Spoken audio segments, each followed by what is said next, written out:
It is a little breezy through the valley, not quite as windy as yesterday, and winds are going to stay relatively low compared to yesterday. We may see a few gusts 20 to 25 miles per hour as some of these showers and storms start to get going, but we've got at least another 1 to 2 hours of dry time in most spots, and it's pretty mild. Good time to go outside. 62 degrees right now at Executive Airport. It's 66 in Stockton, where the sky's been a little bit brighter so far today. Fairfield's at 62. We're in the low to mid 50s in the foothills and above freezing at lake level in the High Sierra. You can see the radar indicating what could be some very light precipitation. I took a look at some of the cameras a few minutes ago. Again, the roads at both Donner and Echo Summit just wet at this point, but we are expecting chain control later this afternoon into this evening. This line of rain along the western side of the Sacramento Valley really hasn't budged all that much recently.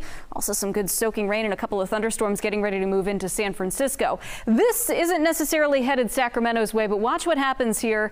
Put Futurecast into motion by 2 p.m. Some of these little isolated cells may start popping up. This model's been pretty consistent with this all day, so look for things to start getting a little more active for the San Joaquin Valley into the Sacramento Valley within the next couple of hours. By 4 o'clock, these showers and storms push into the east side of the valley. Things relatively quiet on the west side. Could still be a few showers around the Bay Area. This will continue to move up into the foothills. Look for things to be pretty soggy and in some spots a little stormy between 5 and 6 o'clock in a spot like Placerville, Auburn. Quincy's another area we'll be watching for some more of these soaking thunderstorms.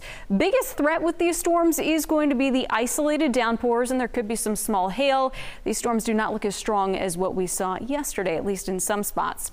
By 9 o'clock this evening, Sacramento's starting to dry out. There may be a few showers left over in the San Joaquin Valley, but overnight the focus is going to turn more towards the Sierra, where we'll see a few inches of snow accumulating, just enough for some chain control. With these thunderstorms, again, they're hit or miss. Not everybody's going to see one, but any of them could produce some heavy rain that could cause some brief street flooding where those storms do set up. Some small hail possible. Again, pea-sized hail. Wind gusts up to 40 miles per hour, but that rotation that we saw in some of these storms yesterday, we are not expecting that for today. As far as the snow goes, again, accumulations relatively light, up to 2 to 4 inches at Donner and Echo Summit. And overall, the entire west coast relatively unsettled at this point. The energy from yesterday's storm, that's up to the north, best moisture off to the south, still sets us up for a showery day on Wednesday, but we see the thunderstorm chances start to lower. So today an impact day, but Wednesday, we think it's going to be overall a quieter day. Just watch for a hit or miss shower and a little bit of light snow in the Sierra. But Thursday, Friday, and Saturday